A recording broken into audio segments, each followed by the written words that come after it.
Jabari Smith came out of high school as the number 7 ranked prospect nationally and the number 2 power forward just behind Paolo Banchero per Rivals.com. He committed to Auburn and has since seen his draft stock continue to rise.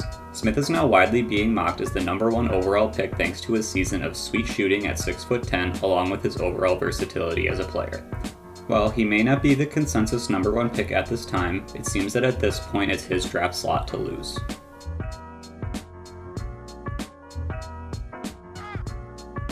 Jabari Smith's first and most important strength is his ability as a shooter, especially at his size. Kevin Durant has one of the sweetest jump shots in NBA history. He would likely be successful as a shooter no matter what his height was. But the fact that he is 6'10", or taller if you believe the conspiracy theorists, makes him nearly impossible to defend. His shot is beautiful and also virtually unblockable with how high his release is. Jabari Smith is similar to Durant in this regard. Smith has a great jump shot from all levels of the floor and makes it even tougher on defenses with the fact that he is 6'10" and unafraid to shoot no matter how close the nearest defender is. Smith knows that his shot is nearly unguardable. He's the type of player that can bail out a possession because he doesn't need a ton of space to get a good shot off. Smith isn't just a great shooter in one specific situation either. He has the full arsenal. He can hit shots off the catch, off the dribble, stepbacks, fadeaways, basically any jump shot you can think of, Smith has it at his disposal. His ability as a shooter will give him a high floor as an offensive player at the next level. Smith's next strength is scoring at the basket. While Jabari Smith is an amazing shooter, he isn't just a one-trick pony on the offensive end. Smith has no issues putting the ball on the floor and scoring around the basket. While he isn't the most dynamic ball handler ever, Smith certainly is capable of putting it on the floor and getting by defenders on the perimeter or in transition. Once at the basket, he has the touch to finish tough shots. He is also dynamic enough around the basket to draw fouls and get easy points at the free throw line. Smith knows his jump shot is the straw that stirs the drink, but if you overplay that, he has the ability to take it to the basket and score as well. With his combined size, shooting, ability to handle, and touch around the basket, Smith should have no trouble scoring at the NBA level. One last strength for Smith is his versatility as a defender. Smith is a fluid athlete at his size that makes him valuable as a defender. He is big and strong enough that he can defend forwards around the basket, but also quick and athletic enough that he can switch onto guards on the perimeter and hold his own. I wouldn't call him a lockdown defender by any means, but he works hard on the defensive end and knows how to use his size and quickness to his advantage.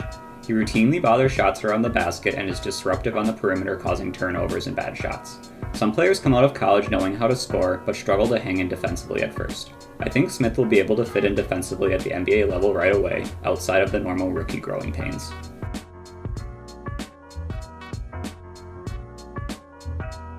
One weakness for Smith is that he can be a ball stopper on the offensive end. In fairness to Smith, he can score at almost any time, so it's somewhat understandable that when he gets the ball, he's looking to put it up the majority of the time. But the fact remains that Smith can stop offensive flow at times and will also get tunnel vision and force up bad shots. There are more than a handful of possessions where Smith will get the ball on the perimeter or in the mid-range, take a few jab steps and pump fakes, and then put a shot up. There is a time and a place for this move, but there's also times where you need to keep the offense moving. Smith also has a habit of not recognizing when multiple defenders are coming at him. He gets tunnel vision to score and forces up a bad shot in double or even triple coverage. Smith will have to clean up his decision-making ability as an NBA player to reach his true potential. Another weakness for Smith is his passing.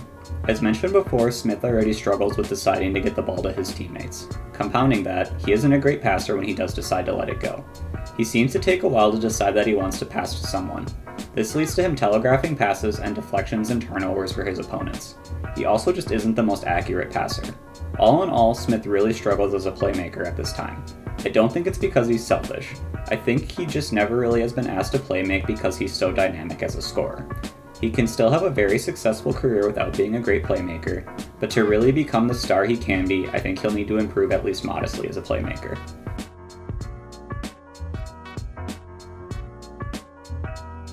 This first clip shows off some of Smith's dynamic shooting ability. The play starts with Smith receiving the entry pass out in the wing mid-range area. Smith sizes up his defender with a glance over his shoulder. He spins while taking one dribble to his left, steps back, and drills the fall-away jump shot. As a defender, there's just not much you can do to stop this type of shot. You just have to hope he misses. This next clip displays Smith's versatility as a defender. The play starts with Smith picking up the point guard in the half court. When the offensive player drives right into the lane, Smith expertly slides his feet and cuts off the drive to the basket. He then finishes off the defensive possession by reading the pivot into a jump shot and easily blocks the shot. This play shows off the fact that Smith has the capability to defend on the perimeter as well as in the paint. At the NBA level, this type of defensive versatility is incredibly valuable. This final clip gives us an example of how Smith can be a ball stopper on the offensive end. The play begins with Smith receiving the ball out on the wing. He works his way down towards the corner and stops there to evaluate his options. As he is doing that, a second defender comes out of the paint to double him. From here, Jabari should probably look to swing the ball and hopefully find the open teammate for an easy shot. Smith instead spins back into a fall-away jumper, which he misses. While Smith is a great shooter and probably is perfectly capable of making this type of shot, there are times where he needs to recognize that a teammate will have a much easier scoring opportunity.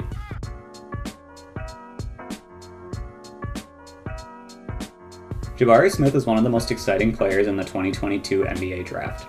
With his ability to shoot and score at a high level, plus hold his own on the defensive end, he has the potential to be a star at the NBA level. I think his biggest struggle will be learning to contribute on the offensive end when defenses force him to involve his teammates. That being said, this isn't an especially uncommon issue for top scoring prospects coming into the NBA. By all accounts, Jabari Smith has incredible work ethic and just loves to play basketball.